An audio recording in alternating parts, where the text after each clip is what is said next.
మంచిది. వాక్యము మరి ఎంత ఉపయోగకరమైనదో చిన్న ఉదాహరణ చెప్పి నేను వాక్య భాగంలోనికి వెళతాను. వాక్యము ఎంత ప్రయోజనకరమైనదో, ఎంత ఉపయోగకరమైనదో ఈ విషయాన్ని ఒక ఉదాహరణ చెప్పి మన వాక్యంలోనికి వెళదాం.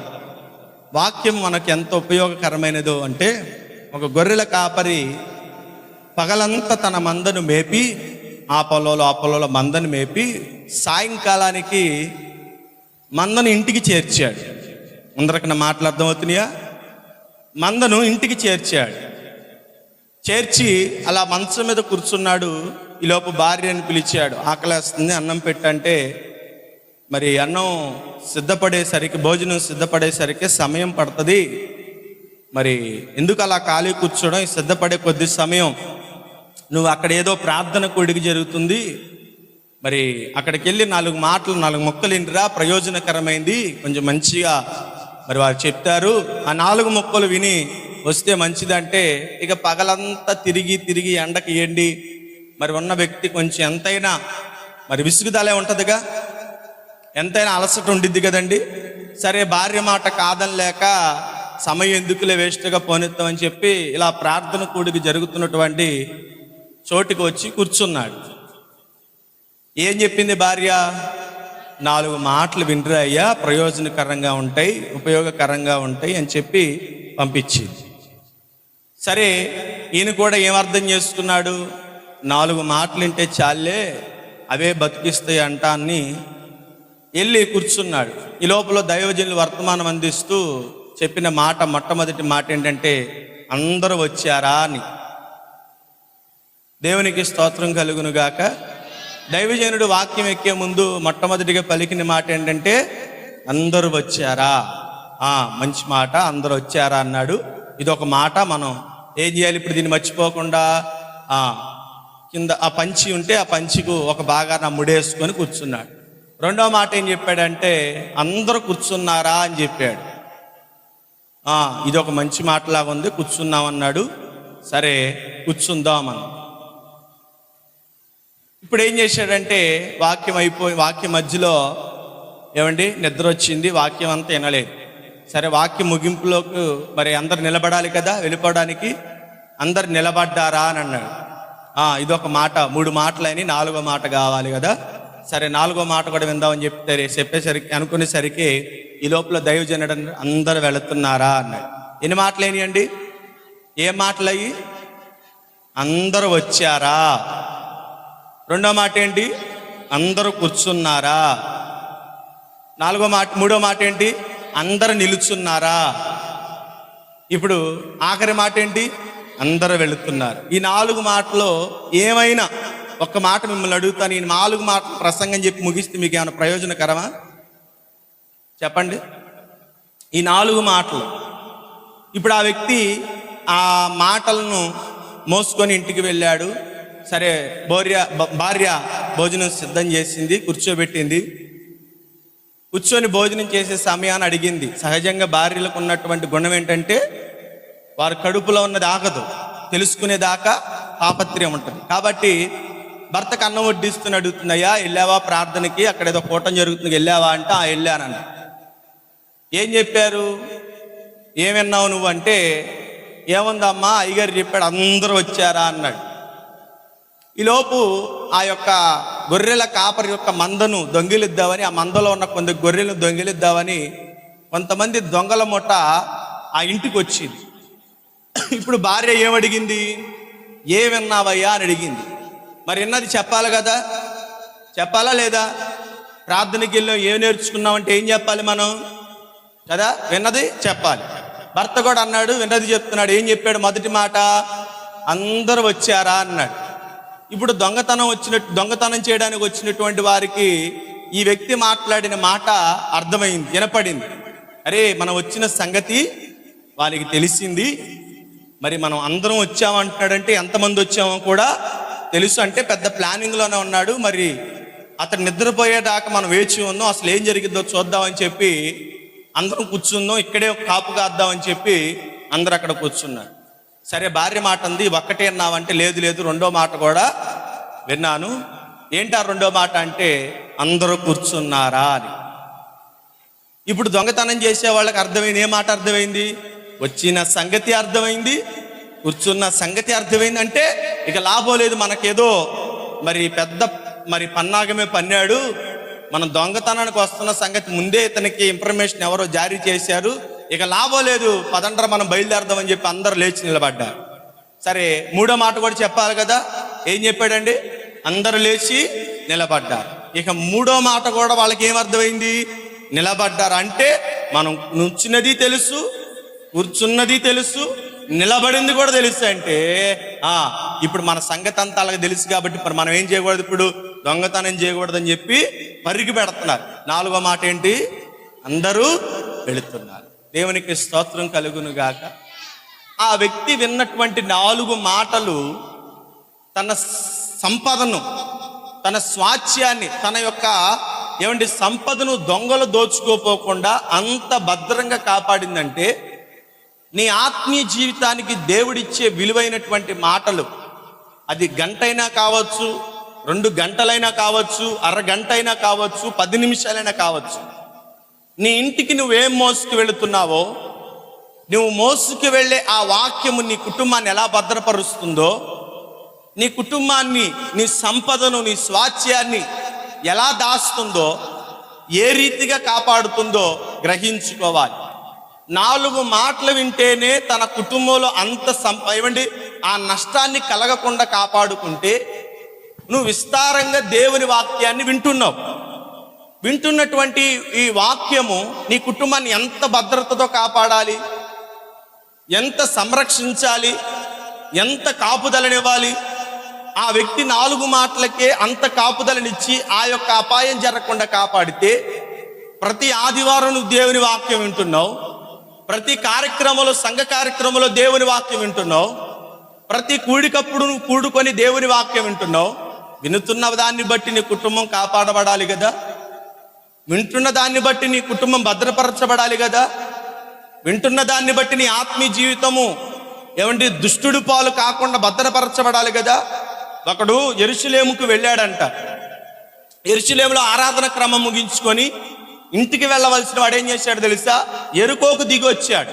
వాస్తవంగా బైబిల్ ప్రకారం యెరికో పైనుండిద్ది, యెరూషలేము కింద ఉండిద్ది. ఆత్మీయ జీవితంలో పైన ఉండవలసిన వాడు, ఆత్మీయ జీవితానికి దేవుడు ఆత్మీయ జీవితాన్ని పైన పట్టి లోక జీవితాన్ని క్రింద పెట్టి ఉదాహరణ ఇస్తూ చెప్తున్నాడు. ఆత్మీయ జీవితంలో ఉండవలసిన వాడు లోకానుసారంగా దిగినప్పుడు కలిగే నష్టాన్ని కూడా దేవుడు వివరిస్తూ చెబుతున్నాడు. నీ ఆత్మీయ జీవితంలో నువ్వు విన్నది దొంగల పాలు కాకుండా, నీ సంపద, నీ స్వాస్థ్యము దొంగల పాలు కాకుండా, నువ్వు దేవుడు నీకు ఇచ్చినటువంటి ఆస్తి, అది యొక్క పొలములే, భూములే కావచ్చు, లేకపోతే దేవుడిచ్చిన బహుమానం నీ బిడ్డలే కావచ్చు, నీ యావదాస్తి మొత్తము దొంగల పాలు కాకుండా కాపాడబడాలంటే ఏంటిదో తెలుసా? దేవుని యొక్క వాక్యము వినుట ద్వారా, విన్నదాన్ని అలవరుచుకోవడం ద్వారా ఏమవుతుందో తెలుసా? నీ సొత్తు భద్రపరచబడుతుంది. ఇంతగా దేవుని యొక్క వాక్యము వింటున్న నీ జీవితంలో, నీ కుటుంబంలో, నీ వ్యక్తిగత జీవితంలో భద్రత అనేది, కాపుదల అనేది ఎంతవరకు ఉంటుందో ఒక్కసారి జ్ఞాపకం చేసుకోండి. నీ ఆత్మీయ జీవితానికి అనుగుణంగా దేవుడు ఎన్నో మాటలు నీకు వినిపిస్తున్నాడు. ఎంతో మంది జీవితాల్లో ఉదాహరణ ఇస్తూ నీకు చెబుతున్నాడు. లోతును ఒక ఉదాహరణ, ఇది ఇలా ఉండకూడదని. అబ్రహాము ఒక ఉదాహరణ, ఇలా ఉండాలని. అనేక మంది భక్తులను నీకు ఉదాహరణ ఇస్తూ నీ ముందు పెడుతూ, ఈ రీతిగా బ్రతకండి, ఇలాగ ఉండండి, ఈ విధంగా జీవించండి అని దేవుడు ఎన్నో రీతిలుగా, ఎన్నో సందర్భాల్లో హెచ్చరిక చూపిస్తూ, ఉదాహరిస్తూ నీతో మాట్లాడినప్పుడు వింటున్న వాక్యం నీ ఆత్మీయ జీవితానికి భద్రతనిచ్చేదిలాగా ఉంటుందా? భద్రతనిచ్చే విధంగా నీ వాక్యం, నీ జీవితం, నీ వాక్యం నీకు పనిచేస్తుందా? బ్యాంకు వారు ఈ విధంగా రాస్తారు. ఏమని రాస్తారు తెలుసా? మా బ్యాంకులో లాకరు సౌలభ్యం ఉంది, మీరు తెచ్చుకున్నటువంటి ధనాన్ని భద్రంగా కాపాడగలిగే సామర్థ్యత మా బ్యాంకులో ఉన్న లాకర్లకు సామర్థ్యత ఉంది. మీరు ఎంత ధనం తెచ్చుకున్నా, ఎంత సంపద తెచ్చుకున్నా అక్కడ మీరు దాచుకోవడానికి, భద్రపరుచుకోవడానికి, మీ సొత్తును అక్కడ కాపాడడానికి మా బ్యాంకుకు సౌలభ్యం ఉందని చెప్పి బ్యాంకు వారు ప్రకటన చేస్తూ ఏమంటారు తెలుసా? లాకరు ఏమండి ఇక్కడ సౌలభ్యం ఉంది మనకని చెప్పి రాస్తారు. కొన్ని సందర్భాల్లో దాచిన ధనం కూడా ఏమైపోతుందో తెలుసా? దొంగల పాలైపోయింది. ఎంతటి సౌకర్యం ఉన్నా, ఎంతటి భద్రత ఉన్నా, ఎంతటక్కడ ఏమండి కాపలాదారులు ఉన్నా, ఒకానొక రోజు ఒకానొక సందర్భంలో దొంగలు పడినప్పుడు ఎంత భద్రత ఉన్నా కూడా దోచుకొనబడిద్ది. కానీ ఎవరు దోచుకొనలేనిది, ఎవరు అపహరించలేనిది, ఎవరు నీ వద్ద నుండి తీయలేనిది ఏంటిదో తెలుసా? దేవుడిచ్చు జీవ వాక్యం. ఇది ఎవరు అపహరించలేరు, ఎవరు నీ వద్ద నుండి దొంగతనం చేయలేరు, ఎవరు దీనిని నీ వద్ద నుండి లాక్కొనలేరు. కాబట్టి ఈ వాక్యాన్ని నీ హృదయంలో పదిలపరుచుకుంటే, ఈ వాక్యాన్ని నీ హృదయంలో దాచుకుంటే, ఇదిగో చూడండి, ఏదో 4 ముక్కలు విని ఇంటికి వచ్చిన ఆ వ్యక్తి తన ఇంటిని, తన స్వాస్థ్యాన్ని ఎలా కాపాడుకున్నాడు, ఇంతగా దేవుని వాక్యం వింటున్నటువంటి మీ జీవితాలు రాకడ పర్యంతం వరకు దేవుని కృపలో, ఆయన నీడలో దాచి మిమ్మల్ని భద్రపరుస్తాడు. దేవునికి స్తోత్రం కలుగును గాక. నిన్ను భద్రపరిచేది దేవుని వాక్యం. ఆ వాక్యాన్ని మనం శ్రద్ధగా విందాం. ఈ యొక్క మధ్యాహ్న కాల సమయం ఒక స్త్రీ యొక్క జీవితాన్ని ఉదాహరణిస్తూ ఆమె చేసిన ఒక పని, ఆమె కుటుంబాన్ని ఏ రీతిగా నిలబెట్టింది, ఆమె చేసిన పని ఏంటి, ఆ పనిలో ఉన్నటువంటి తాత్పర్యాన్ని, కొన్ని విషయాలు మనం గమనించి మనం వాక్యం ముగింపులోనికి వద్దాం. చూడండి 2వ రాజుల గ్రంథము, 2వ రాజుల గ్రంథము 4వ అధ్యాయము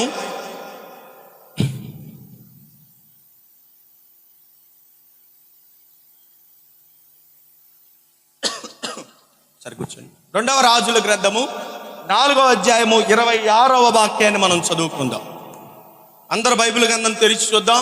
2వ రాజుల గ్రంథం 4వ అధ్యాయం 26వ వాక్యం.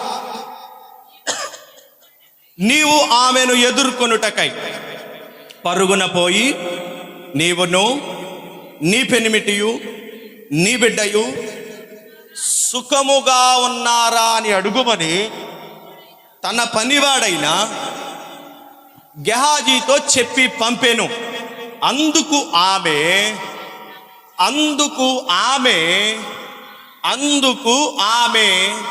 తలలు పైకెత్తి చెప్పండి.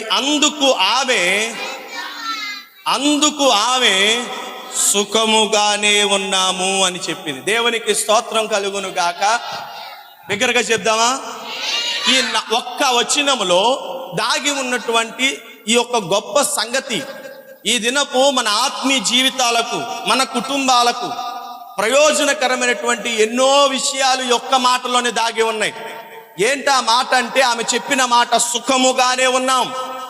ఎవరు సుఖంగా ఉన్నారు అంటే, షునేమిరాలు ఆ పట్టణం నుండి వచ్చి భక్తుడైనటువంటి ఎలీషాను ఎదుర్కొని, ఎలీషాతో దగ్గరకు చేరక మునుపు ఎలీషా యొద్ద నుండి వచ్చినటువంటి పనివాడైనటువంటి గెహాజీతో పలికిన మాటలివి. ఈ సందర్భం అంతా మనకు తెలుసు.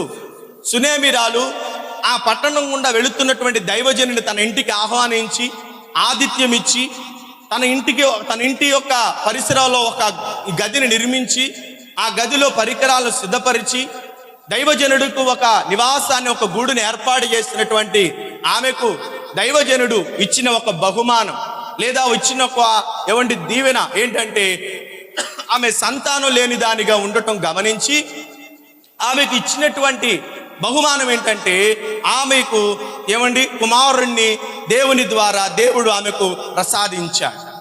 దైవజనుడు చెప్పాడు, మీదటికి సంవత్సరమున ఈ కాలమున మరలా మేము వచ్చేటప్పటికే మీ ఒడిలో ఒక కుమారుడు ఉంటాడు అని చెప్పినప్పుడు ఆమె చెప్పిన మాట, అయ్యా నన్ను మోసం చేయొద్దు, నాతో అబద్ధం ఆడొద్దు అని ఆమె అంటున్నప్పటికీ భక్తుడైనటువంటి ఎలీషా చెప్పిన మాట, మీదటికి కాలం మరలా మేము వస్తాం, మేము వచ్చినప్పుడు నీ ఒడిలో కుమారుడు ఉంటాడని చెప్పినప్పుడు దైవజనుడు ఏ మాట చెప్పాడో ఆ మాట ఆమె జీవితంలో నెరవేర్చబడింది.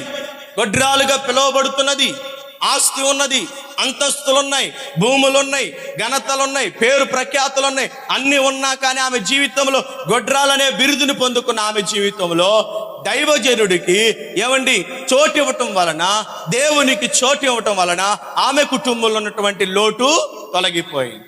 ఇదంతా మనకు తెలిసిన సందర్భమే. అక్కడ జరిగిన ఒక సంఘటన ఏంటంటే, కుమారుడు తండ్రి పొలంలో పనిచేస్తున్నాడు, పొలంలో పనిచేసే వాళ్ళ దగ్గర ఉన్నాడు. కుమారుడు కూడా ఏం చేశాడంటే తండ్రి దగ్గరికి వెళదామని పొలంలో ఉన్నటువంటి తండ్రి దగ్గరికి వెళ్ళినప్పుడు మంచి ఎండాకాలం. ఈ కుమారుడికి చంటి బిడ్డకి ఏమైందంటే ఎండ దెబ్బ తగిలింది.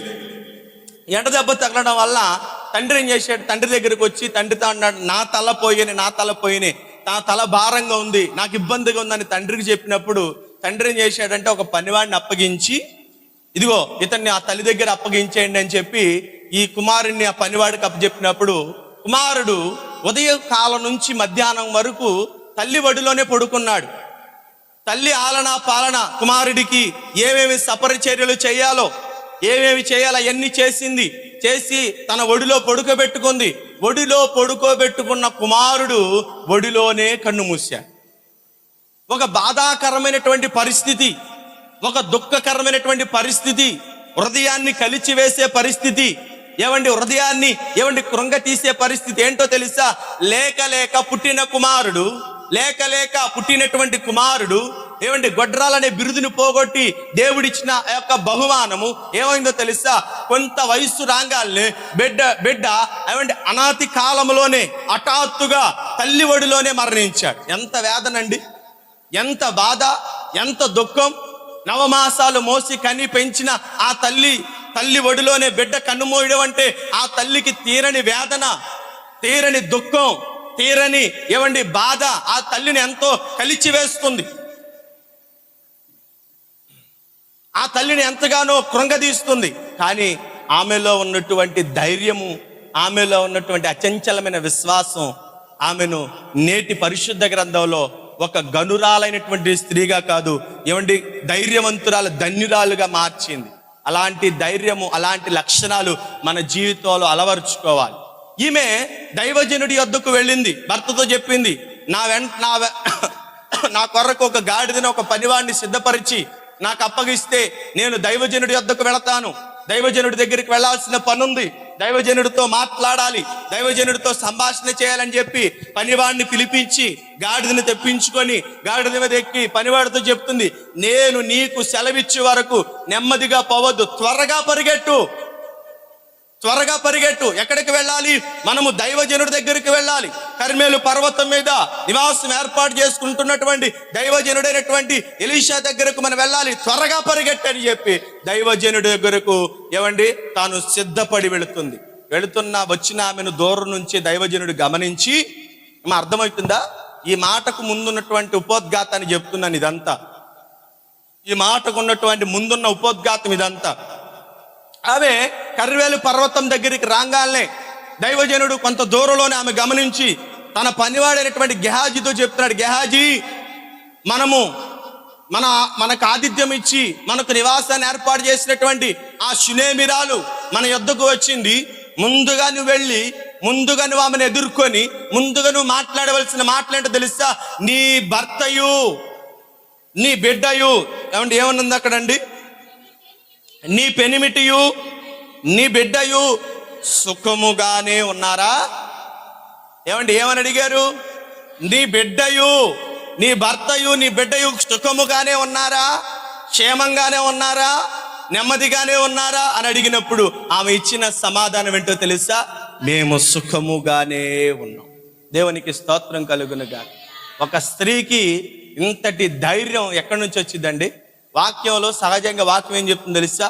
స్త్రీ బలహీన ఘటం అని చెప్తుంది. కానీ స్త్రీలకు ఉన్నటువంటి ధైర్యం కానీ, స్త్రీలకు ఉన్నటువంటి విశ్వాసం కానీ, స్త్రీలకు ఉన్నటువంటి ఆ నిబ్బరం కానీ వాక్య భాగంలో కొంతమంది భక్తులైనటువంటి పురుషులకు కూడా లేదు. వారు కూడా కొన్ని పరిస్థితుల్లో చలించిపోయారు, కదలిపోయారు.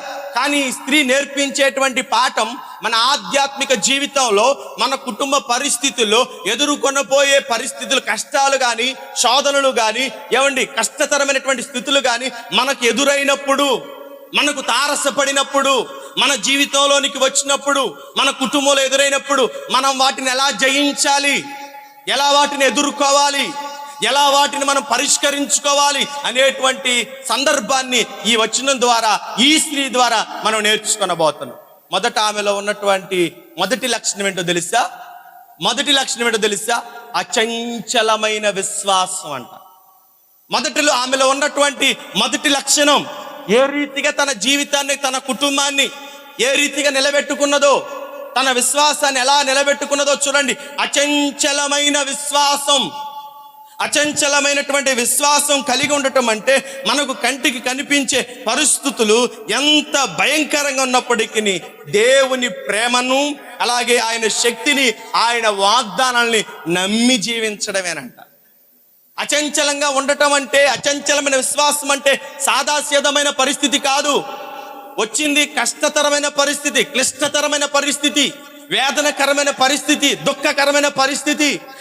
లేక పుట్టాడండి ఒక కుమారుడు. పుట్టిన తోడని ఏమయ్యాడో తెలుసా? వాడి వయసు కూడా ఎక్కువ లేకుండానే, తల్లి ఆలన పాలన ప్రేమ పొందకుండానే ఏమయ్యాడో తెలుసా? తల్లి ఒడిలోని హఠాత్తు మరణం.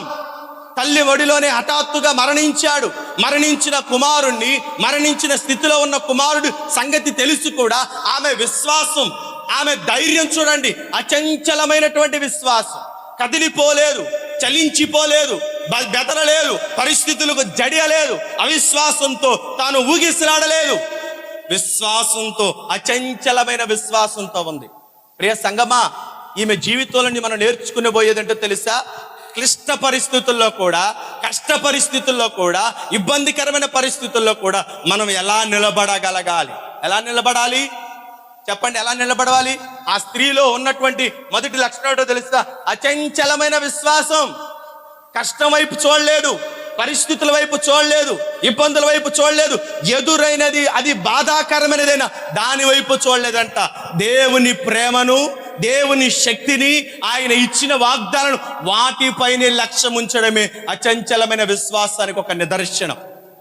ఉందా అచంచలమైన విశ్వాసం? మనలో ఉండేది ఏంటో తెలుసా? చంచలమైన స్థితి ఉండేది. చిన్న కష్టం రాగానే, చిన్న పరిస్థితి రాగానే మనలో ఏముంటుంది తెలుసా? చంచలమైపోతూ ఉంటాం, గలిబిలి చెందుతూ ఉంటాం. యోహాను గురించి యేసు ప్రభు వారు పలికిన మాట ఏంటో తెలుసా? అతడు కదులుచున్న రెల్లు లాంటి వాడు. రెల్లు గాలికి గనక కదులుద్ది, చూసావా? యోహాను కూడా అలాంటి వాడే, కదులుచున్న రెల్లు లాంటి వాడు. పరిస్థితి చూశాడు, స్థితులను చూశాడు. యేసు ప్రభువారు చేస్తున్న అద్భుతాలు చూసి కూడా శిష్యులతో పంపి పలికిచ్చిన మాట ఏంటో తెలుసా? ఇదిగో నీవేనా మేము ఎదురు చూస్తున్న మెస్సయ్య, నీవేనా? లేకపోతే మరలా ఇంకొకరి కోసం ఎదురు చూడాలా? నీలో ఉండవలసినది ఎలాంటిదో తెలుసా? అచంచలమైన విశ్వాసం. నీ విశ్వాసం కదిలిపోకూడదు, నీ విశ్వాసం బెదిరిపోకూడదు, నీ విశ్వాసం పాడైపోకూడదు, నీ విశ్వాసం కృంగిపోకూడదు, నీ విశ్వాసంలో నుండి వైదొలిగిపోకూడదు. ఒక స్త్రీ, ఆమె ధైర్యము, ఆమెకున్నటువంటి విశ్వాసము అచంచలమైనది. పరిస్థితుల మీద నిలబడలేదండి, స్థితిగతుల మీద నిలబడలేదండి, ఎదురవుతున్న దాన్ని బట్టి భయపడలేదండి, ఇంట్లో జరిగిన శోధన బట్టి కృంగిపోలేదండి. ఎంత విశ్వాసమో, ఎంత నిబ్బరమో, ఎంత ధైర్యమో! కుటుంబంలో అంత బాధాకరమైన పరిస్థితి వస్తే మన నోటి నుంచి వచ్చే మాటలు ఎలాంటివి చెప్పండి? ఒక్క నెల జీతం ఆగిపోతే మన నోటి నుంచి వచ్చే మాట అంటే చెప్పండి? ఏదో కష్టమైన పరిస్థితి కాదు, ఒక్క నెల జీతం భర్త ఇంటికి తేలేదు, ఏమండి పగలంతా పనిచేసి సాయంత్రానికి జీతం తేలేదు, వచ్చే మాట అంటే చెప్పండి? ఏ మాట వచ్చింది? పిల్లలు కష్టపడి నెలంతా కష్టపడి నెలాఖరుని వచ్చేసరికి జీతాలు తీసుకోవాలి కదా. జీతాలు తీసుకుని ఎవరికి ఇవ్వాలి? ముందు తల్లికిస్తే తల్లే చేసిద్ది అద్దెలు గట్ట, కరెంటు బిల్లు గట్ట, ఈ సామాన్లు చూసుకోవాలా, ఇవన్నీ చూసుకొని మిగిలిన చిల్లర ఏం చేస్తుంది? పప్పు డబ్బాలో దాస్తుంది. ఇప్పుడు ఈ కార్యక్రమం లేదు కాబట్టి ఏమైంది? ఇప్పుడు తెచ్చిన సంపాదన ఏమైంది? రాలేదు కాబట్టి ఇప్పుడు ఏంటి? అరే ఎంత పని చేసావు, మాయదారి సన్నాసి ఎన్ని సెలవులు పెట్టావు, ఎంత చేసావు, అందుకే జీతం రాలేదు నీకు, జీతం వచ్చి ఏ బెట్టింగుల్లో పెట్టి అని కదా. ఉండిద్దా రాదా? ఒక నెల జీతం ఆగిపోతేనే, లేకపోతే ఒక బాధాకరమైన పరిస్థితి ఇంట్లో జరిగితేనే మన విశ్వాసం కదిలిపోతూ ఉంటుంది. ప్రియమైనటువంటి దేవుని ప్రజలారా, ఒక స్త్రీ జీవితంలో నుండి పురుషుడిగా, స్త్రీగా మనం నేర్చుకోవలసిన సంగతి. పురుషుడికి కూడా ఇంత విశ్వాసం కలిగి ఉండాలండి. విశ్వాసం లేకుండా, విశ్వాసంలో స్థిరత్వం లేకుండా నువ్వు ఎంతకాలం భక్తి చేసినా, ఎంతకాలం నీ జీవితాన్ని కొనసాగించినా అది వ్యర్థమే. నీ విశ్వాసం కదిలిపోతుందా, నీ విశ్వాసం కదలకుండా స్థిరత్వంగా ఉంటుందో జ్ఞాపకం చేసుకో. నీ కుటుంబంలో ఏ పరిస్థితులు ఎదురవుతున్నాయో, ఎంత క్లిష్టకరమైన పరిస్థితులు ఎదురవుతున్నాయో వాటి వైపు చూడక దేవుని వైపు చూచేటువంటి మనస్తత్వం నీకుందా? ఆ స్త్రీ అంటుంది, నేను దైవజనుడి దగ్గరికి వెళ్ళాలి అంటుంది. ఏమంటుందండి? దైవజనుడి దగ్గరికి ఏమంటుంది చెప్పండి, చెప్పాలి, బిగ్గరగా చెప్పాలి. ఎక్కడికి వెళ్ళాలంటుంది? ఎందుకంటుంది? భర్తకి చెప్పిందా నేను ఎందుకు వెళ్తున్నాను, అసలు నేను ఎందుకు వెళ్తున్నాను, ఏం పరిస్థితి చెప్పిందా? చెప్పాల. భర్తకు కూడా మాట చెప్పాల. ఏం చెప్పింది?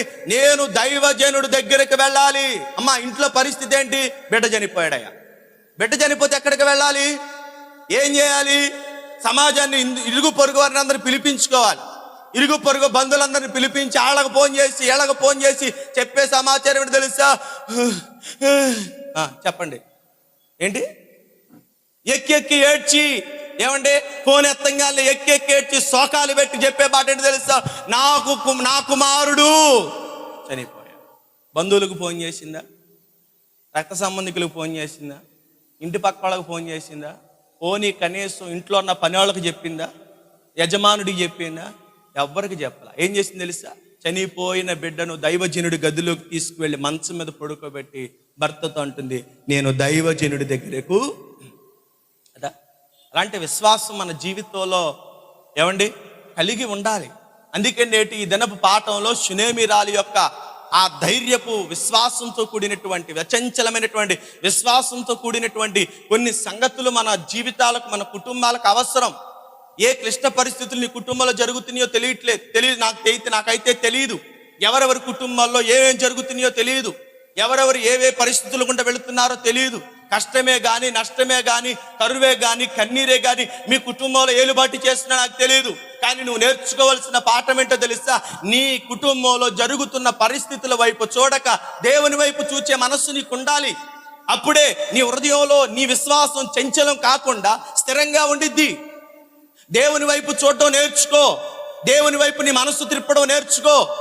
దైవజనుడి దగ్గరికి వెళ్ళాలనే ఆశ, దైవజనుడి దగ్గరికి వెళ్ళాలనే కోరిక ఎప్పుడు పుట్టిందో తెలుసా? సంపద వచ్చినప్పుడు కాదు, కుటుంబంలో అన్ని సంతోషంగా ఉన్నప్పుడు కాదు, అన్ని సౌకర్యాలు ఉన్నప్పుడు కాదు, కుటుంబంలో కలిచి వేసే కలవరం తన వెంట ఉన్నప్పుడు, తన కుటుంబంలో ఉన్నప్పుడు కలవరాన్ని, కన్నీటిని అక్కడే పెట్టి ఇవేం చేస్తుందో తెలుసా? ముందుగా దైవ సన్నిధికి పరిగెత్తిందండి.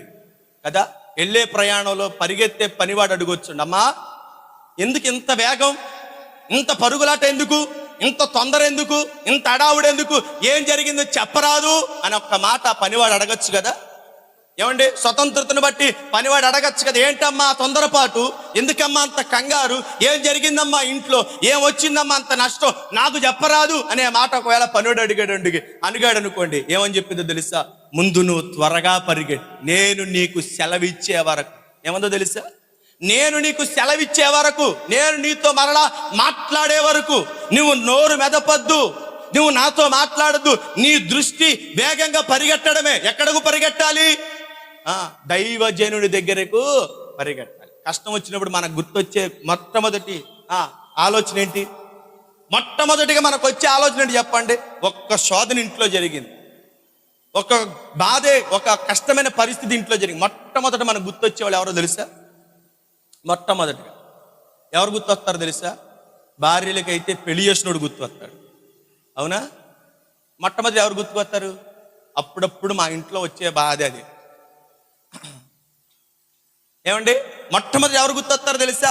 మొదట ఆ సంబంధం చూస్తున్నాడు ఎవడో వాడు గుర్తొస్తాడు. ఆ దరిద్రుడే గనక మా ఇంటికి రాకుండా ఉంటే నాకు ఈ బాధ వచ్చేది, రాకపోయేది. ఎందుకని? చిన్న కష్టానికేనా? ముందు నీకు ఎవరు గుర్తుకొస్తున్నారు? నీ తల్లిదండ్రులా? ముందు నీకు ఎవరు గుర్తుకొస్తున్నారు? నీ బంధువులా? ముందు నీకు ఎవరు గుర్తుకొస్తున్నారు? లోకంలో సంరక్షించేటువంటి వారా? ముందు నీకు ఎవరు గుర్తుకొస్తున్నారు? న్యాయ వ్యవస్థ. ముందు నీకు ఎవరు గుర్తుకొస్తున్నారు? కోర్టుల. ఎవరు గుర్తుకొస్తున్నారు? కుటుంబంలో సమస్యలు వచ్చినప్పుడు ఏం గుర్తుకొస్తున్నాయి నీకు? పూర్వకాలంలో జరిగిన సంగతులు. కొంతమందికి ఏమొస్తుంది తెలుసా? మా పుట్టింటికాడ ఉన్నప్పుడే నేను బాగుండేది, నాకు పెళ్లి కాకపోతే పాత జ్ఞాపకాలు జ్ఞాపకం చేసుకుంటారు. పాత విషయాలను జ్ఞాపకం చేసుకుంటారు. సంగమా, నీ విశ్వాస జీవితంలో నీ విశ్వాసం అచంచలమైనటువంటి విశ్వాసంగా ఉండాలంటే మొట్టమొదట నీ విశ్వాసము నీ జీవితంలో జ్ఞాపకం చేసుకోవాల్సింది తెలుసా? దైవజనుడు, దేవుని సన్నిధి జ్ఞాపకం ఉండాలి, దేవుని ఇల్లు జ్ఞాపకం ఉండాలి. ఆమె ఆ ఇబ్బందికరమైన పరిస్థితుల్లో కూడా దేవుని మీద మనస్సు నిలపాలని, దైవజనుడి ఇంటికి పోవాలని ఆతురతపడి పరిగెట్టుకుంటూ వెళ్ళింది. ఏనాడైనా కష్టం వచ్చినప్పుడు, దుఃఖం వచ్చినప్పుడు దేవుని దగ్గరికి వెళ్ళడం నువ్వు నేర్చుకున్నావా? ప్రియమైనటువంటి దేవుని ప్రజలారా, దేవుని సన్నిధికి వెళ్ళడం నువ్వు నేర్చుకున్నావా? కష్టమైనటువంటి పరిస్థితుల్లో, ఇబ్బందికరమైన పరిస్థితుల్లో, ఒకానొక పరిస్థితుల్లో దేవుడు కొంతమంది భక్తుల జీవితాల్లో ఎదురైనటువంటి పరిస్థితులు, వారు ఎదుర్కొన్న కష్టమైన పరిస్థితుల్లో వారు చేసిన పనులు కూడా కొన్ని మనం జ్ఞాపకం చేసుకుందాం. ఏంటి ఆ విషయం అంటే, కొన్ని విషయాలు జ్ఞాపకం చేసుకుందాం. మొదట ఎవరిని గురించి? అబ్రహామును గురించి మనం జ్ఞాపకం చేసుకుంటే, అబ్రహాము జీవితంలో తాను ఎదుర్కొన్నటువంటి ఒక పరిస్థితిలో అతని విశ్వాసం ఎలా ఉన్నదో వాక్య భాగం చూద్దాం. హెబ్రీయులకు రాసిన పత్రిక 11వ అధ్యాయము 19వ వచ్చిన భాగాన్ని ఒకసారి చూడండి. నేను త్వరగా ముగిచ్చేస్తాను, సమయం చాలా వేగంగా వెళ్ళిపోతుంది.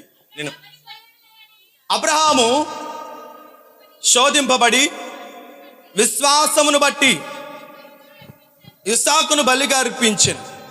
ఎవడు ఆ వాగ్దానములను సంతోషముగా అంగీకరించెనో, ఇస్సాకు వలనైనది నీ సంతానమనుబడునని ఎవనితో చెప్పబడినో ఆ అబ్రహాము మృతుల సహితము లేపుటకు దేవుడు శక్తిమంతుడను ఎంచిన వాడయ్యుండి. ఇప్పుడు అబ్రహాము జీవితంలో ఒక పరిస్థితి తారసపడింది. ఏంటా పరిస్థితి? దేవుడు అన్నాడు, నీవు ప్రేమించు నీ ఒక్కగానొక కుమారుడైన ఇస్సాకును తీసుకుని వచ్చి ఫలానా పర్వతం మీద నాకు బలిగా అర్పించమన్నప్పుడు అబ్రహాము తన జీవితంలో తన విశ్వాసాన్ని కదిలిపోనివ్వకుండా, చలించిపోనివ్వకుండా స్థిరపరుచుకొని తాను ఎలాగో వాగ్దానం చేత పుట్టిన కుమారుడైనటువంటి ఇస్సాకును ఏ విధంగా విశ్వాసం ద్వారా సంపాదించుకున్నాడంటే, ఎవని చేత వాగ్దానం పొందారో, ఎవడో ఆ వాగ్దానాన్ని పొందుకున్నాడో ఆ వాగ్దానం వలన పుట్టిన కుమారుణ్ణి విశ్వాసం ద్వారా సంపాదించుకున్నాడు. ప్రియమైనటువంటి దేవుని ప్రజలారా, నీ విశ్వాసం ఎలాంటిదై ఉండాలో తెలుసా? అచంచలమైన విశ్వాసమే ఉండాలి. ఏ పరిస్థితి వచ్చినా, ఎంత కష్టం వచ్చినా, ఎన్ని ఇబ్బందులు వచ్చినా నీ విశ్వాసంలో చెదిరిపోకుండా, బెదిరిపోకుండా, పడిపోకుండా విశ్వాసంలో నిలబడు. ఆ స్త్రీ చేసింది అదే, ఆ స్త్రీ నేర్పించేది అదే. కుటుంబంలో ఎదురైన కష్టతరమైన పరిస్థితి అయినా విశ్వాసంలో కదిలిపోలేదు, బాధపడలేదు. ఏమండి, అరిచి అరిచి గోల చేయలేదు. మన జీవితానికి నేర్పేటువంటి ఒక చక్కటి పాఠం. రెండవది, జీవితం ద్వారా మనం నేర్చుకోబోయేది ఏంటంటే, విపత్కర పరిస్థితుల్లో కూడా నిబ్బరంగా ఉందంట. ఎలాంటి పరిస్థితుల్లో అండి? ఎలాంటి పరిస్థితుల్లో చెప్పాలండి? అర్థం అవ్వలేదా? లేకపోతే మళ్ళీ చెప్పమంట? అర్థం అవ్వలేదా? వెనకాల వాళ్ళకి అర్థం లేదా? విపత్కర పరిస్థితుల్లో, అపాయం జరిగినటువంటి పరిస్థితుల్లో కూడా ఎలా ఉందామే? ఎలా ఉంది చెప్పండి? నిబ్బరంగా ఉంది. అంటే గుండె నిండా ధైర్యం ఉంది. అవునా? ఉందండి. కష్ట పరిస్థితుల్లో కూడా, విపత్కర పరిస్థితుల్లో కూడా మరణమే తన ఇంట్లో ఉంది ఇప్పుడు. అవునా? మరణమే తన ఇంట్లో ఉంది. ఇప్పుడు కుమారుడు చనిపోయాడు, మరణమే తన ఇంట్లో ఉంది. ఇంత మరణకరమైన పరిస్థితి, ఇంత వేదనకరమైన పరిస్థితి తన ఇంట్లో ఉన్నప్పుడు ఆమె ఎలా ఉంది? నిబ్బరంగా, శాంతంతో ఉంది. అవునా కదండి? అలాంటి జీవితము, అలాంటి నిబ్బరమైన పరిస్థితి మన జీవితాల్లో కూడా ఉండాలని దేవుడు కోరుకొని ఏం చెప్తున్నాడో తెలుసా? ఈ ఉదయకాల సమయము ఆ స్త్రీ ద్వారా మనకు నేర్పించే రెండో పాఠం ఏంటంటే, విపత్తుకర పరిస్థితుల్లో నిబ్బరం కలిగి ఉండు. ఏ విధంగా ఉందంటే, హృదయంలో తీరని దుఃఖము, తీవ్రకరమైనటువంటి దుఃఖము తన జీవితంలో, తన హృదయంలో ఉన్నప్పటికీ ఆమె నోటి మాటలతో కూడా ఏం చేయలేదంట?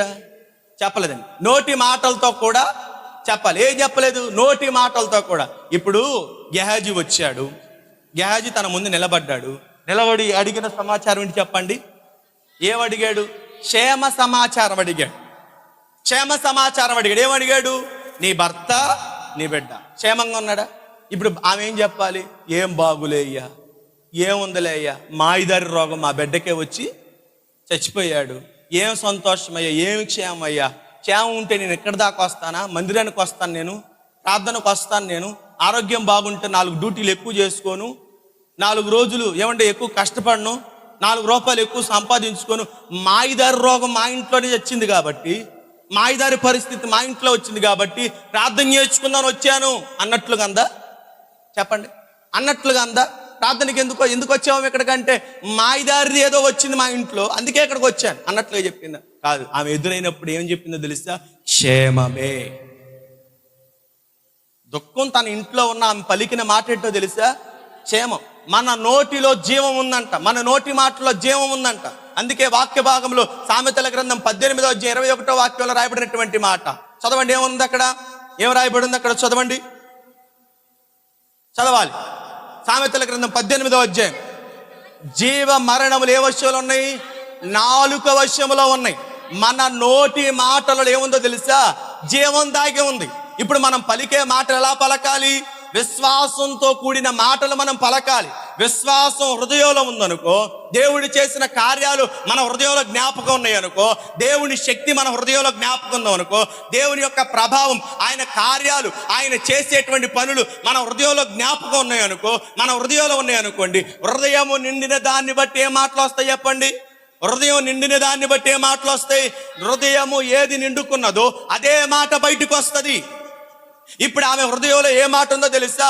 నిర్జీవమైన నా జీవితంలో, వేదనకరమైన నా జీవితంలో, అవమాన నిందాలను పొందిన నా జీవితంలో, ఏ ఆస్కారం లేనట్టు అవకాశం లేనటువంటి నా జీవితంలో, గొడ్డుదానిగా గొడ్డుబోతుగా పేరు పొందిన నా జీవితంలో దేవుడు సంతానవంతురాలుగా మార్చాడంటే ఈ కష్టకరమైన పరిస్థితుల్లో కూడా దేవుడు కార్యం చేయగలడు, తన శక్తిని చూపగలడు.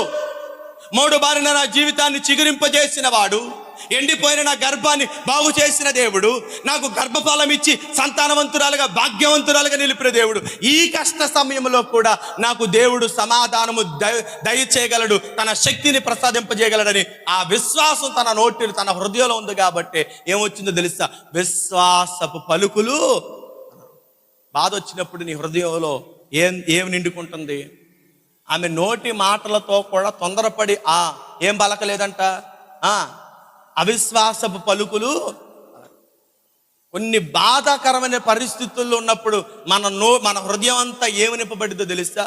ఏంటి నష్టం, ఏంటి కష్టం, ఏంటి బాధ, ఎందుకు ఈ కష్ట వ్యాధుల్లో ఈ నాకే ఎందుకు రావాలి, మా కుటుంబానికి ఎందుకు రావాలి, నా జీవితానికి ఎందుకు అది రావాలి, ఏంటి శ్రమలు, ఏంటి అవమానాలు నా జీవితాన్ని ఎప్పుడు నీ జీవితంలో ఎదురైన వాటిని గురించి జ్ఞాపకం చేసుకుంటూ వాటినే తరించుకున్నావు అనుకోండి, అవే నీ హృదయంలో నిండిపోతాయి. హృదయం నిండిపోయినది దేనితో నింపబడినదో అదే నీ నోటి నుంచి పలుకుతూ ఉంటది. భయం నింపబడిందా?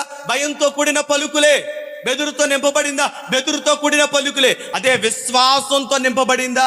దేవుని శక్తి కార్యాలను అనుభవించి నీ హృదయం నింపబడింది అనుకోండి, నీ నోటి నుంచి వచ్చే మాట ఏంటో తెలుసా? నీ నోటి నుంచి వచ్చే మాట ఏంటో తెలుసా? విశ్వాస పలుకు. మేము క్షేమంగానే ఉన్నాం, మేము బాగానే ఉన్నాం, మాకే ఇబ్బంది లేదు. అయ్యా దైవజనుడితో చెప్పు, మాకే ఇబ్బంది లేదు, మేము క్షేమంగానే ఉన్నామని తన విశ్వాసపు పలుకులు ఆమె అతనితో ఆ యొక్క గెహాజీతో పలికినటువంటి సందర్భం. విపత్తుకర పరిస్థితుల్లో కూడా నిబ్బరంగా ఉంది. అంటే తన హృదయం దేంతో నింపబడింది చెప్పండి? దేంతో నింపబడింది? దేవుని గురించిన కార్యాలు, దేవుని శక్తిని, ఆయన ప్రభావాన్ని తన హృదయంలో నింపుకుంది కాబట్టే ఆమె ఆ పలుకులు పలకగలిగింది. సహోదరి, దేవుడి నీ పట్ల ఎన్ని కార్యాలు చేశాడు, ఆయన నీ పట్ల ఎన్ని అద్భుతాలు జరిగిస్తూ వచ్చాడు, నిన్ను ఎలా కాపాడుతూ వచ్చాడు, నీ జీవితాన్ని, నీ కుటుంబాన్ని ఎలా భద్రపరుచుకుంటూ వచ్చాడు.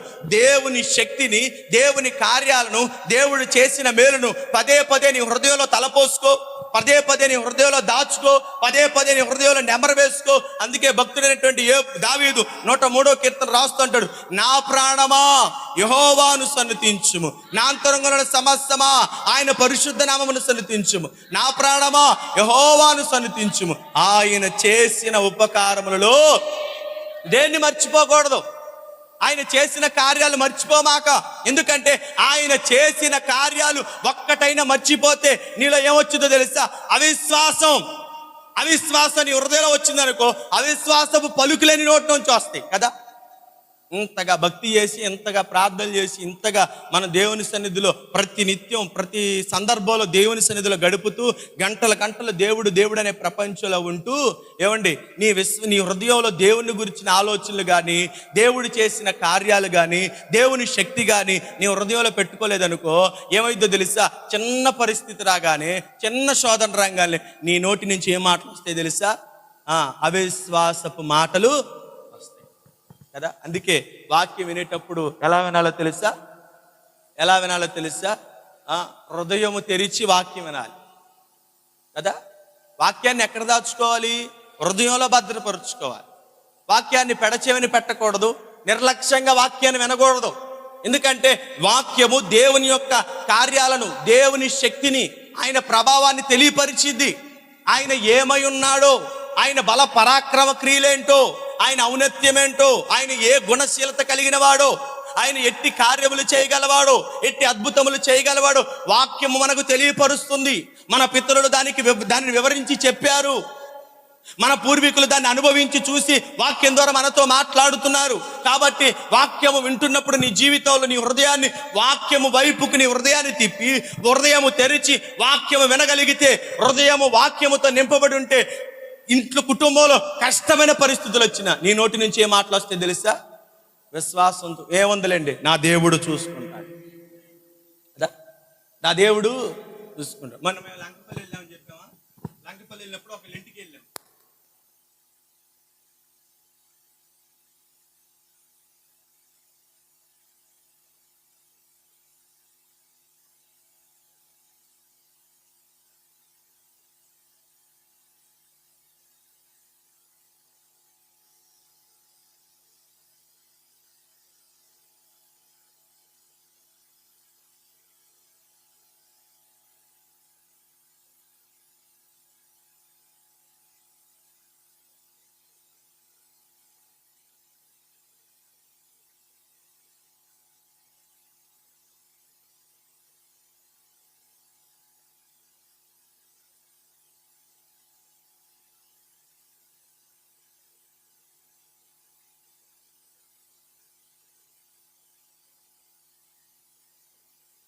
ఆయన చేశాడు మేలు, అది ఆయన హృదయంలో ఉంది.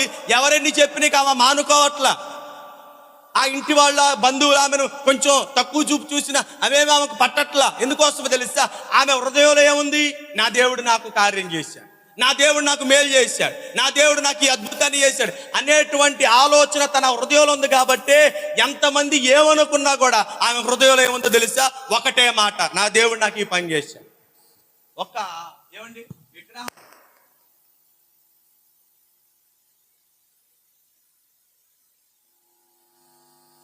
మన జీవితంలో ఎలా ఉండాలి? ఎంత ఉండాలి చెప్పండి? ఎంత ఉండాలి చెప్పండి? ఏమండి ఎంత ఉండాలి చెప్పండి? ఆవగింజ, అంతే కదా. ఆవగింజను ఎందుకు పోల్చి చెప్పాడు? ఆవగింజ గింజలన్నిటిలో, విత్తనములన్నిటిలో చిన్నది తెలుసా? విత్తనాలన్నిటిలో చిన్నది, కానీ అది ఎదిగేటప్పుడు ఎలా ఎదుగుతుందో తెలుసా? కోరాకులన్నిటిలో కంటే పెద్దగా ఎదిగిద్దండి. అర్థమవుతుందా? కోరాకులన్నిటికంటే, కూర మొక్కలన్నిటికంటే ఆ ఆవగింజే ఎత్తుగా పెరిగి ఆకాశ పక్షులకి నీడిచ్చేంత స్థితి వచ్చింది. ఇప్పుడు గింజ వలె అన్నిటిలో చిన్న స్థితిలో ఉన్న నీ విశ్వాసం ఎలా ఉండాలి తెలుసా? ఏపుగా ఎదిగినంత స్థితిలోకి ఉండాలి ఇది. అంతేగాని ఆవగింజంత విశ్వాసం, దేవుడు ఎంత విశ్వాసమే ఉంచమన్నాడని చెప్పి ఎంత విశ్వాసం దగ్గర ఆగిపోయామనుకో, దేవుడు చెప్పిన తాత్పర్యం వేరు. అది పెరిగి కూర మొక్కలన్నిటిలో ఎత్తుగా పెరిగి ఆకాశ పక్షులకు నీడిచ్చిద్ది. గింజలన్నిటిలో అది చిన్నది, తక్కువ స్థితి, కానీ అది ఎదిగితే అన్నిటికంటే ఎత్తుగా ఎదిగిద్ది. నీ విశ్వాసం ఎలా ఉండాలో తెలుసా? ఎలా ఉండాలి చెప్పండి? ప్రారంభానికి అంతే ఉండాలి, కానీ నీ విశ్వాసపు స్థితి అనేకులకు ఆదర్శంగా కదా. ఈనాడు ఈమె జీవితం ఆదర్శమా కాదా? ఈమె ఎప్పుడు చనిపోయిందో చెప్పండి, మీరు డేట్ ఎప్పుడు చెప్పండి? ఫలానా 2026 1999 చనిపోయిన తేదీ ఎప్పుడని మీకు తెలుసా? ఎప్పుడు చనిపోయిందో తెలుసా? తెలియదు కదా. ఏ సంవత్సరంలో పుట్టిందో తెలుసా? తెలియదు. కానీ నేటికి ఆమె చరిత్ర పరిశుద్ధ గ్రంథంలో ఈనాటికి చెప్పుకుంటున్నామంటే ఆమెకున్న విశ్వాసమే ఆమెను నేటికి ఇలా నిలిపింది. రాబోయే తరం కూడా నీ గురించి చెప్పుకోవాలంటే నీలో ఏముండాలి? ఏమండి రెండవది ఏంటో తెలుసు, విపత్కర పరిస్థితుల్లో కూడా నిబ్బరమైన మనస్సు ఉండాలి. నీ నోటి మాటలు అవిశ్వాసంతో కూడి రాకూడదు. నీ నోటి మాటల్లో ఏమండి అవిశ్వాసం దొరలకూడదు. ఏమండి నీ నోటి మాటల్లో ఏమండి ఏం కనపడకూడదు, అవిశ్వాసం రాకూడదు. ఒకవేళ వచ్చిందంటే నువ్వు పరిస్థితులకు కృంగిపోయావు. అందుకే వాక్యం చెప్తుంది, శ్రమ దినమున మృంగిన ఎడల చేతగాని పడిపోయిపోతావు. అంటే మనం ఎలా ఉండాలి? పరిస్థితులు తారుమారైనా, స్థితిగతులు తారుమారైన ఎలా ఉండాలి? నిలబెట్టుకోవాలి. అంతేనా? అర్థమైంది? రెండో మాట. మూడో మాట చదువుకుందాం. మూడో మాట ఏంటంటే ఏమంటే విశ్వాసపు ఒప్పుకోవాలండి. ఏంటండి? విశ్వాసపు ఒప్పుకోవాలి. ఏమని ఒప్పుకుంటుంది? మేము నా బిడ్డ క్షేమంగానే ఉన్నాం. మేము క్షేమంగానే ఉన్నాం. మాకే అనారోగ్యాలు లేవు, ఏ కష్టమైన పరిస్థితులు ఏమి లేవు. మేము క్షేమంగా ఉన్నాం. విశ్వాసపు ఒప్పుకోలు ఏం చేసిందో తెలుసా? ఆమె యొక్క కుమారుడిని బ్రతికించింది. విశ్వాసంతో పలికిన మాట, విశ్వాసంతో పలకబడిన మాట, విశ్వాసంతో పలికిన ఆ మాట ఏదైతే ఉందో ఆ విశ్వాసపు ఒప్పుకోలే ఏం చేసింది తెలుసా? గొప్ప కార్యం చేసిందండి. అర్థమైందా? నీ నోటి మాటల్లో జీవం ఉండిద్దని వాక్యం ఊరికే చెప్పాల కదా. నీ నోటి మాటల్లో జీవం ఉండిద్దని ఊరికే చెప్పాల. నీ నోటి మాటలు ఎలా ఉంటున్నాయో మునుపు చెప్పాను కదా. మూడో మాటలో నీ విశ్వాసపు ఒప్పుకోలు, నీ హృదయం దేనితో నింపబడినదో దానిని బట్టి నువ్వు కార్యాలు చేస్తావు. జాగ్రత్త. నీ నోటి మాటలలో దేవుణ్ణి గురించినటువంటి ఆలోచనలు నీ హృదయంలో ఉంటే నోటి నుండి అదే మాట వస్తుంది. ఏమండి? ఆ విశ్వాస ఒప్పుకోలే కుటుంబాన్ని ఏం చేసింది తెలుసా? ఆమె బిడ్డను ఏం చేసింది తెలుసా? ఆమెకు కుమారుని సజీవంగా అప్పచెప్పి. నాలుగో మాట ఏంటంటే, ఇక ఆఖరిది ముగించేస్తున్నాను, టైం కూడా అయిపోతుంది. నాలుగో మాట ఏంటంటే సరైన చోట వెతికిందంట.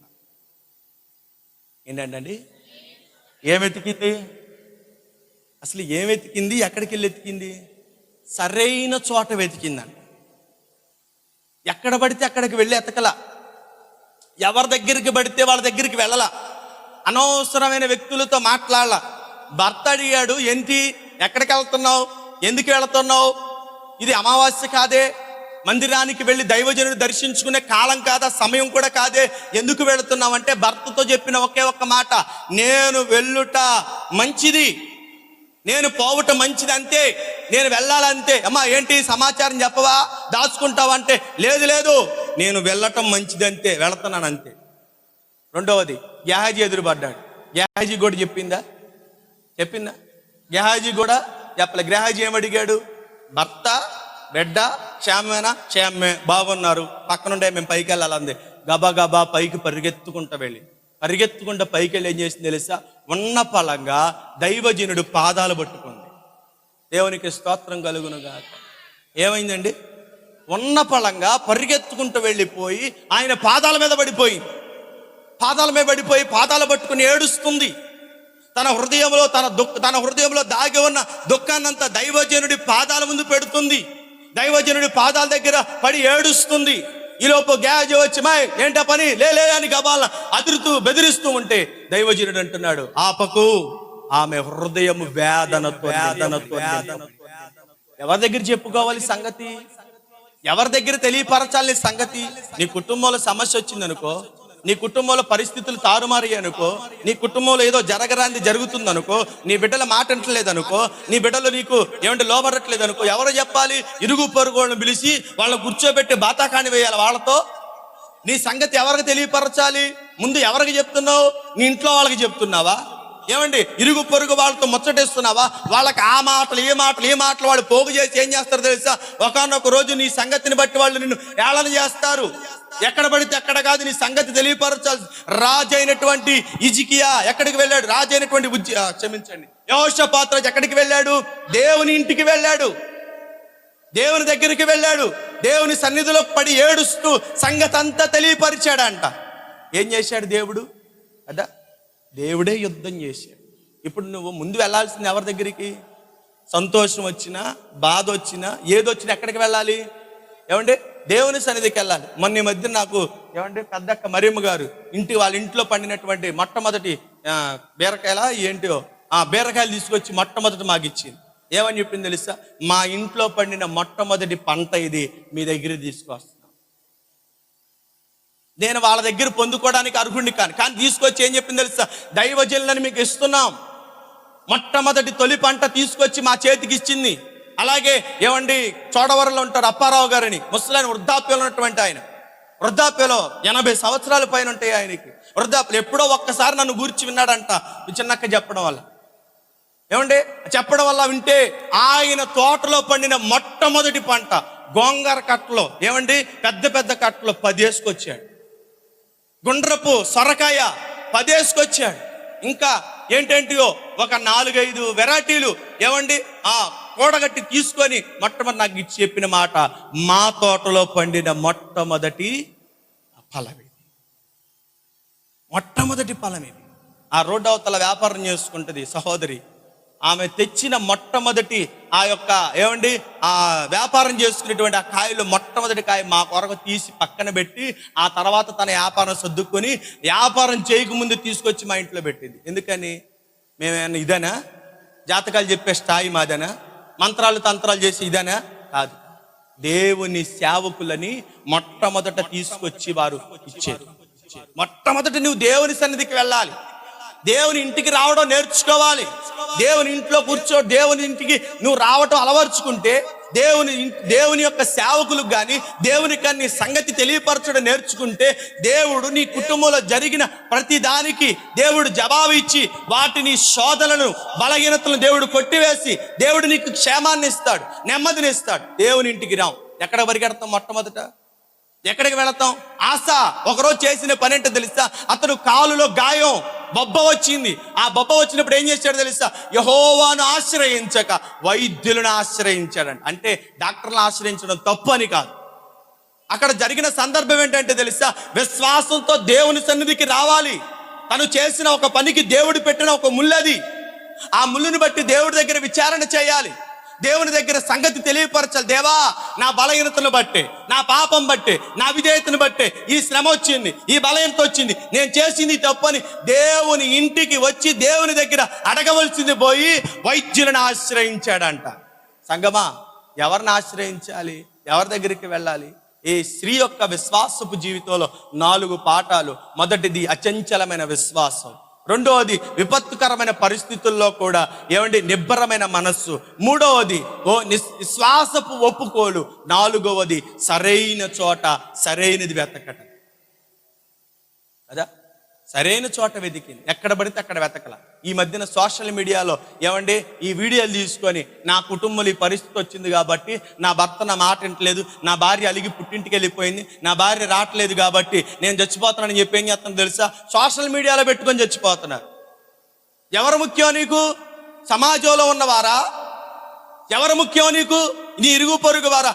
దేవుని ఇల్లు నీకు జ్ఞాపకం రావాలి, దేవుని సంఘం నీకు జ్ఞాపకం రావాలి, దేవుని ఇంటిలో ఉన్నటువంటి సంఘం సమాజానికి గుర్తుకు వస్తే, నీ కుటుంబంలో ఎంత కష్టమైన పరిస్థితి వచ్చినా వాక్యం రాయబడింది, విశ్వాసంతో చేసిన ప్రార్థన కార్యాలు చేసి. దేవునికి స్తోత్రం. కదా, ముందు ఎవరి దగ్గరికి రావాలి? దేవుని సన్నిధి. సరైన చోట వెతికిందని. సరే, దైవజనుడి దగ్గరికి వెళ్ళింది, దైవజనుడి పాదాలు పట్టుకుంది, దైవజనుడి దగ్గర మొరపెట్టుకుంటుంది. దైవజనుడు ఏం చేశాడు తెలుసా? దేవుడు అంటున్నాడు, యెహోవా నాకు ఆ సంగతి మరుగు చేశాడు, నాకు తెలియపరచలేదు. అయినా ఏమైందో తెలుసా? చనిపోయిన కుమారుడు బ్రతికేటట్లుగా ఆమె చేసిన ఆ కార్యము, ఏమండి, తనకు గొప్ప ప్రతిఫలాన్ని ఇచ్చింది. ఈ యొక్క సందర్భంలో ఈ 4 మాటలు విన్న నీ జీవితంలో, నీ యొక్క జీవిత విధానంలో ఎలా ఉంది నీ పరిస్థితి? మొదటిది ఏంటి చెప్పండి? అచంచలమైన విశ్వాసం. అది ఉందా మనకి? ఆ స్థితి ఉందా? అచంచలమైన విశ్వాసం ఉందా? పరిస్థితులు చూసి బెదిరిపోని, స్థితిగతులు చూసి బెదిరిపోని, కష్టాలు చూసి బెదిరిపోని విశ్వాసం నీకుందా? రెండోది, విపత్కరమైన పరిస్థితుల్లో నిబ్బరమైన మనసు ఉందా? కష్టాలు వచ్చినప్పుడు నీ హృదయం పడిపోతుందా? ఏమండి, పేతురు నీళ్ల మీద నడిచినప్పుడు యేసు ప్రభువుని చూసినంతసేపు మునిగిపోలా. అర్థమైందా? యేసు ప్రభువుని చూసినంతసేపు మునిగిపోలా. ఎప్పుడైతే లోకం గాలి వీస్తున్నదని చూశాడో అప్పుడు మునిగిపోసాగాడంట. అంటే తన హృదయం ఇప్పుడు ఎటువైపు వెళ్ళింది? లోకం వైపుకు వెళ్ళింది, లోక పరిస్థితుల వైపుకు వెళ్ళింది. లోకంలో ఏం జరుగుతుందో, అక్కడేం జరుగుతుంది, ఇక్కడేం జరుగుతుందో అనేటువంటి ఆలోచన తన హృదయంలో వచ్చింది. అప్పుడు వెంటనే మునిగిపోవడం ప్రారంభించాడు. నీ హృదయం నిబ్బరంగా ఉండాలంటే దేవుని గురించి విను, దేవుని సంగతుల గురించి ఆలోచించు, దేవుడు ఎలాంటి వాడో తెలుసుకో, ఆయన పరాక్రమ క్రియలేంటో తెలుసుకో. ఒక దైవజనుడు ఏమండి ప్రసంగం చేసే విషయంలో లోపించాడని ఒక విశ్వాసి రాసిన పాట ఏంటో తెలుసా? యెహోవా నీ నామము ఎంతో బలమైనది. ఎలా ఎందుకు రాశాడో తెలుసా?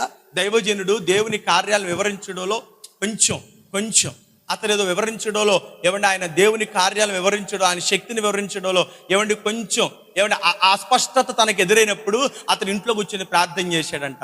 దేవా, నేను ఎలాగైనా నీ శక్తిని వివరించాలయ్యా, నీ ప్రభావాన్ని తెలియపరచాలి, నీ ప్రజలకు నీ శక్తి కార్యాలేంటో వివరించి చెప్పాలని చెప్పి ప్రార్థన చేసుకుంటుంటే ఒక విశ్వాసికి దేవుడిచ్చిన తలంపేటో తెలుసా? ఆయన నామము ఎంత బలమైందో వివరించమని. నీ ప్రజల పక్షంబుగా యుద్ధములు చేసిన దేవా, నీ ప్రజల పక్షంబుగా యుద్ధమును చేసిన దేవా, అగ్నిలో నడక చేసిన భయమేమి లేకుండే, అగ్నిలో పడవేసిన భయమేమి లేకుండే, యెహోవా నీ నామము ఎంతో బలమైనది, ఎంతో ఘనమైనది, ఎంతో బలమైనది యెహోవా నీ నామము. పౌలు శీలను చెరసాలలో వేసిన, పౌలు శీలను బంధించి చెరసాలలో వేసిన, మాటలతో ప్రార్థింపగా చెరసాల బద్దలాయె, మాటలతో ప్రార్థింపగా చెరసాల బద్దలాయె, యెహోవా నీ నామము అందరూ కలిసి పాడదాం. ఎంతో బలమైనది, ఎంతో బలమైనది, ఎంతో బలమైనది. మోషే ప్రార్థించగా మన్నాను కురిపించితివి, మోషే ప్రార్థించగా మన్నాను కురిపించితివి, యెహోషువ ప్రార్థించగా సూర్యచంద్రుల నాపితివి, యెహోషువ ప్రార్థించగా సూర్యచంద్రుల నాపితివి,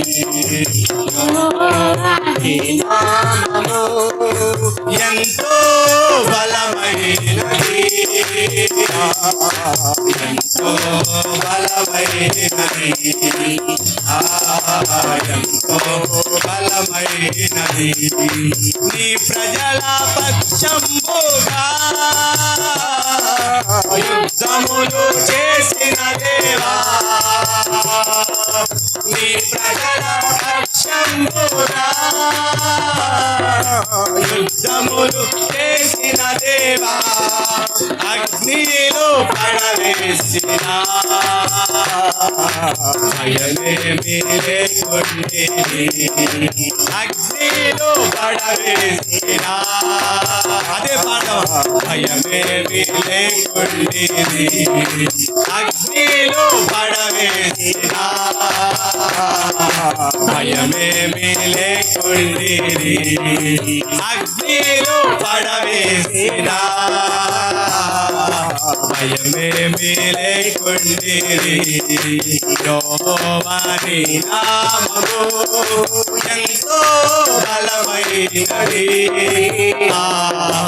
ఎంతో బలమైనది,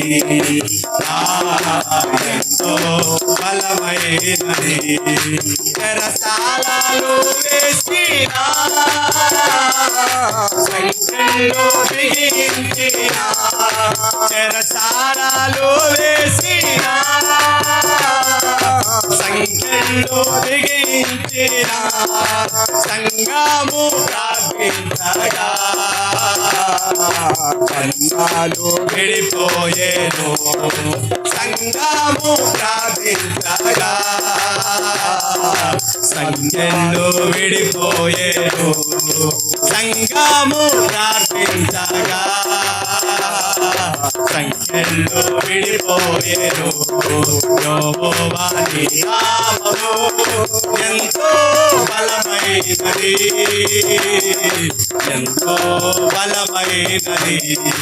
యెహోవా యెహోవా నీ నామము ఎంతో బలమైనది, ఎంతో బలమైనది, ఎంతో ఘనమైనది, ఎంతో బలమైనది, ఎంతో బలమైనది, ఎంతో బలమైనది, ఎంతో బలమైనది, ఎంతో బలమైనది, ఎంతో బలమైనది.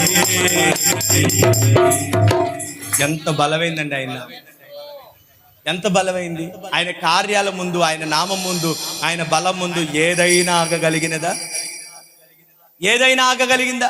శత్రువు ఎదురైనా శత్రువు శేషాన్ని కూడా మిగల్చకుండా దేవుడు హతము చేశాడు. విశ్వాసపు ఒప్పుకోలు నీ హృదయంలో ఉండాలి. దేవుడు చేసిన కార్యాలు తలపోసుకుంటూ ఆయన చేసిన కార్యాలను హృదయంలో ఉంచుకుంటే దేవుని యొక్క పరాక్రమం, ఆయన యొక్క శక్తి, ఆయన యొక్క దక్షిణ హస్తపు బలమును రుచి చూడగలిగితే నీ హృదయంలో ఎప్పుడు అవిశ్వాసానికి తావుండదు. అవిశ్వాసంతో నీ మాటలు ఉండవు, అవిశ్వాసంతో నీ పనులు ఉండవు, అవిశ్వాసంతో దేవునికి దూరం అవ్వు. సంగమా, జ్ఞాపకం చేసుకో, 4 విషయాలు ఒక స్త్రీ జీవితంలో నుంచి నేర్పించాడు దేవుడు.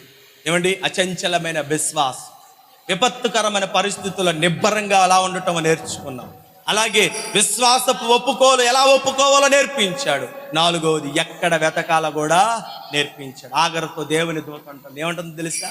ఎక్కడి నుండి వచ్చావు, ఎక్కడికి వెళుతున్నావు, నీ గమ్యం ఏంటి, నీ స్థితి ఏంటి, నీ ప్రయాణం ఎటు, ఎక్కడికి వెళుతున్నావు నీకు అర్థమవుతుందా? ఏమో తెలియదు, ఎటు పోతున్నా తెలియదు. అయితే మరలా నీ వెనక్కి తిరిగి ఎక్కడ పోగొట్టుకున్నావో అక్కడే.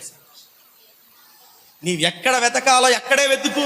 విలువైన వాటిని విలువైన చోటే వెతకాలండి. అర్థమవుతుందా? అది ఇంగ్లీష్లో మంచి సామెత ఉంటుంది. ఏమండి? విలువైన వాటిని విలువైన చోటే వెతకాలంట. విలువైనది ఏంటి? ఆ విలువైన దాన్ని గ్రహించి దేవుని సన్నిధి, ఆ విలువైనటువంటి ఇచ్చేటువంటి అది స్థలమని నువ్వు గుర్తెరగలిగితే లోకంలో ఏ స్థలంలో కూడా నీ సమయాన్ని వ్యర్థంగా పోగొట్టుకో కదా. దేవుని సన్నిధికి వచ్చావు, నువ్వు ఉట్టిగా వెళ్ళిపోవడం దేవునికి ఇష్టము.